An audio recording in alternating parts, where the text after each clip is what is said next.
আসসালামু আলাইকুম ভিউয়ার্স, আমরা এই মুহূর্তে অবস্থান করছি বেনাপোল স্থলবন্দর এরিয়ার ভিতরে।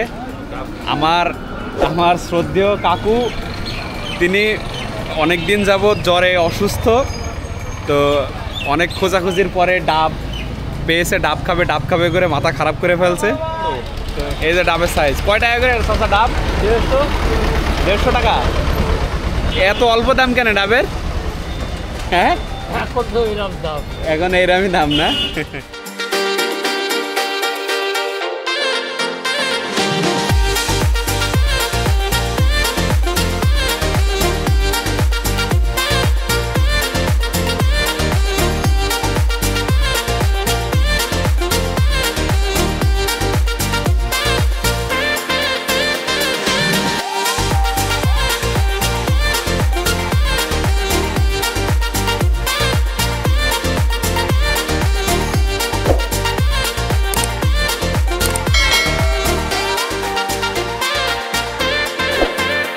এই যে এই বাসটা কি ইন্ডিয়ান বাস?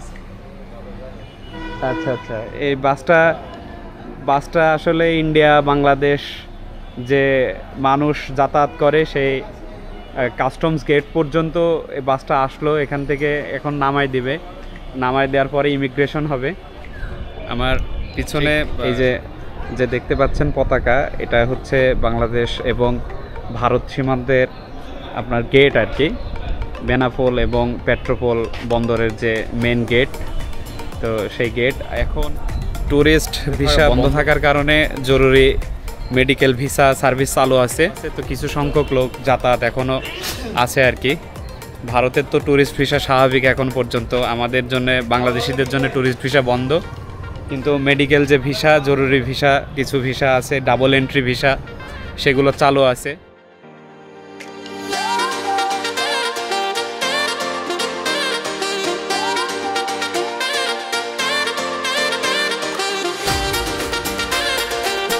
আমি যেটা আপনাদেরকে বলছিলাম, এই যে আমার পিছনে যে বাসটা দেখতে পাচ্ছেন, এই বাস ওখানে আমাদের বেনাপোল সীমান্তে যাত্রী নামায় দিয়েছে।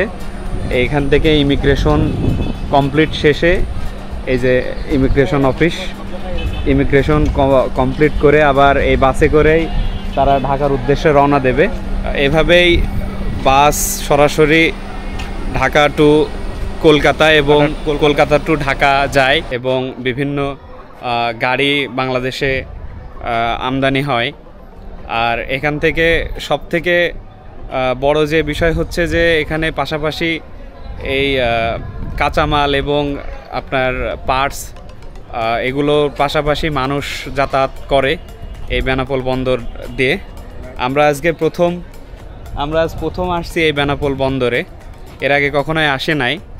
আর আজকে ভারতের স্বাধীনতা দিবস, তো সেখানে উৎসব চলছে। এই উৎসবের নমুনা বাইরে থেকে আমরা বাংলাদেশ থেকে কিছুটা হলেও টের পাচ্ছি। তো দেখুন ওই পাশে আপনার ইন্ডিয়ান মানুষ যাতায়াত করছে এবং বাংলাদেশের মানুষ এদিক থেকে যাচ্ছে আসছে। তো মানুষ এবং ইন্ডিয়ান মানুষ তাদের যাতায়াত স্বাভাবিক আছে আর কি এই বেনাপোল বন্দরে। তো আমার কাছে এই পর্যন্তই, এতটুকুই আমি আপনাদেরকে আজকে দেখাতে পারলাম এই বেনাপোল পেট্রোপোল স্থলবন্দর। এই বন্দরটি বাংলাদেশের সবথেকে বড় বন্দর এবং 2002 সালে এটা আনুষ্ঠানিকভাবে স্বীকৃতি দেওয়া হয় বাংলাদেশ নৌ পরিবহন মন্ত্রণালয় থেকে। তো এই হচ্ছে সর্বশেষ বেনাপোল স্থলবন্দরের আপডেট আর কি। সবাই ভালো থাকবেন এবং আমার এই ছোট্ট চ্যানেলটা অবশ্যই সাবস্ক্রাইব করে দেবেন। আসসালামু আলাইকুম, আল্লাহ হাফেজ।